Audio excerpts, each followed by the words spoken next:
So, I mean, we can start off first, just keep it smooth and brief. We just go into the Super Bowl. Hmm. Where you from again? You know, I'm from Tacoma, Washington. You know, Okay. Okay. You know what I'm Evergreen saying? I'm pretty State. sure.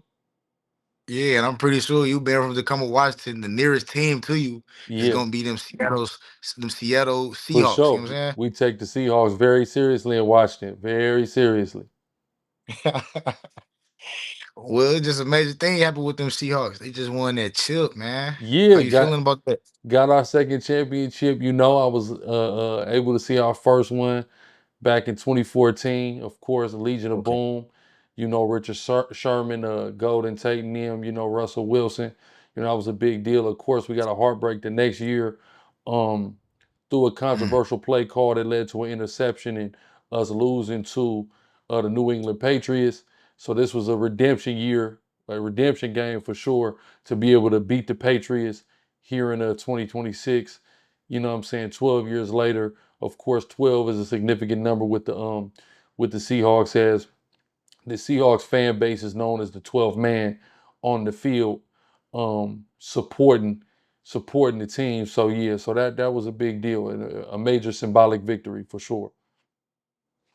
okay. How the city holding up now? Like what the city was doing? I mean, I know it's celebrations. from what I heard, man, the city turned up. The city teed all the way up, man. We go crazy about our team winning every time. So yeah, the city turned up. Far as I know, of course, you know I ain't been back.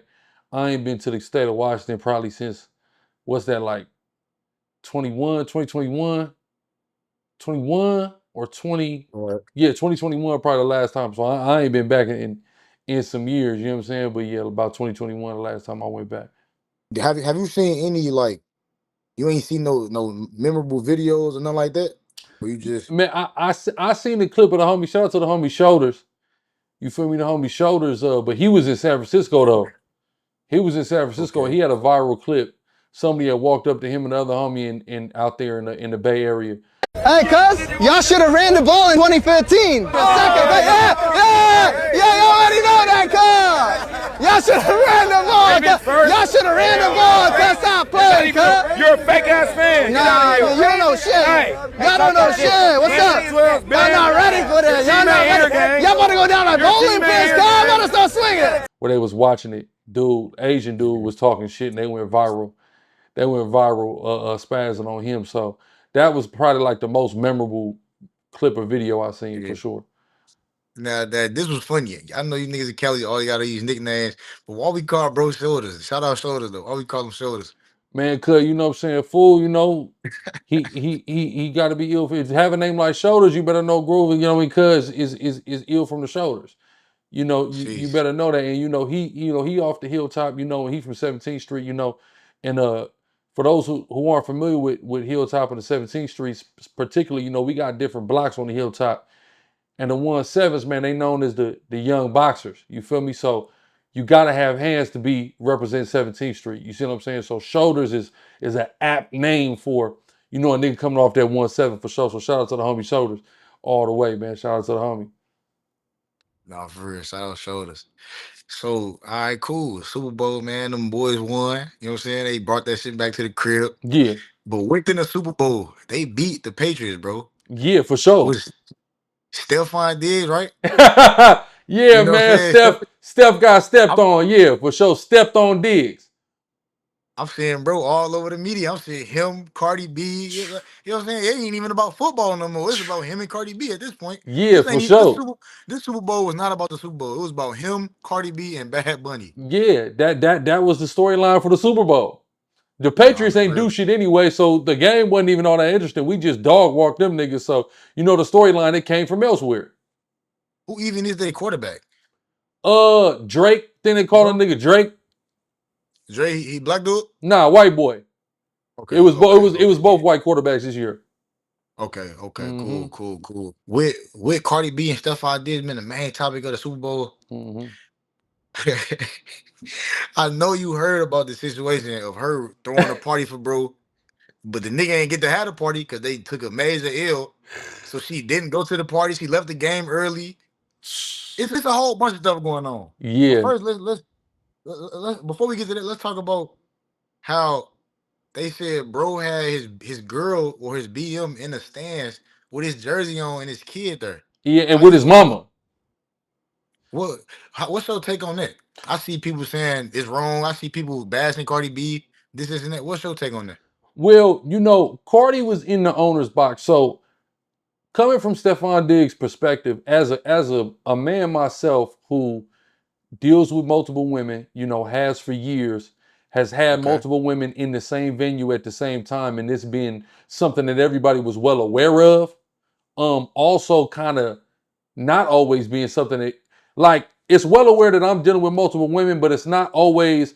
I done walked into situations where I having multiple women in the same building, and one woman may have kind of been in the dark, and you kind of just been hoping that she gonna behave because of the amount of eyes that's on the situation, and you're trying to kind of wiggle it up in there.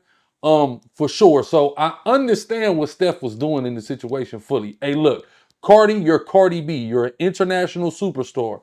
You're going to be participating in the halftime performance with Bad Bunny. You're sitting in the owner's box with Robert Kraft, with the New England Patriots ownership. So, hey, my mom going to be next to the field. I'm sending my other piece with mom by the field. You ain't tripping. You ain't sitting in the stands. You sitting in the box. So it shouldn't be a Right. big deal to you. That was the rationale and the logic that Stefon employed in that situation. And again, as a nigga that's been in similar situations, I understand it fully. But typically, that shit backfire when you do it like that, especially when you don't have grown ass conversations with the motherfuckers beforehand. For sure. Oh wait. Oh wait. Yeah. So basically, he was being he was trying to keep it how he kept it as He, far as he would keeping the try to keep distance, it keeping over P. He keep it yeah. P. He been keeping it P. He been having babies. It's clear that she came into that situation accepting the fact that he gonna be fucking with other girls. Now, mind you, she Yeah. coming off the situation with Offset, where Offset promised her monogamy and cheated. So now, when you got to understand something, for those of us who are open with being poly to women from the jump, we got all you niggas beat because you niggas are liars. So y'all been lying and deceiving and hurting this girl's feelings so much that she almost is desensitized to the idea of a nigga dealing with multiple women, but you're a liar, so she's still gonna resent you. So when she meets us, and from the jump, we letting her know, hey, you not finna be my only one, but I'm finna fuck with you. She accepts it because you already did the work of desensitizing her to the whole thing, right? So she's far more apt to accept it coming from niggas who up front from the gate, right? So she already ain't been tripping Sheesh. this whole time. Ain't been tripping. She's good, but it's still lying. Even when women accept polygyny, there still be lines and shit that they have. They still be boundaries that they have. And clearly a Right. boundary was crossed at the Super Bowl in the mind of Cardi B. Oh wait. So it's basically just nigga be honest up front. You know what I'm Yeah. saying? And roll with the punches. Yeah, and then something as big as a Super Bowl, you got to know, like, Cardi, it's a big deal. My other little joint, she got my kid. Exactly.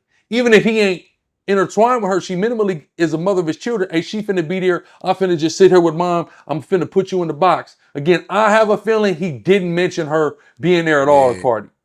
Because again, I've been there. I've done it before. I've seen the blowback. So I understand fully. Yeah, see, another part you said, like when he brought the kid up, if he probably would have made it about the kid, it's a special moment. He at the Super Bowl. He want his mama, he want his kid to see the game, talk to her. Okay, you know how you put it, Yeah. babe. You know what I'm saying? You up here, you doing your job. You this type of mega star, da da da. So you doing that, you playing that role for me. If you'd put it like that, smooth. She No, fucking with no it. backlash. Yeah. No backlash. And then too, you Okay. got to remember, this is Cardi B. This is an international superstar. She not just Yeah. any bitch. She not dependent. She her own entity. She got her own money. Right. She's not dependent on a nigga for nothing. So Right. you don't have any leverage in the situation. You just got to keep it real and make her take it or leave it.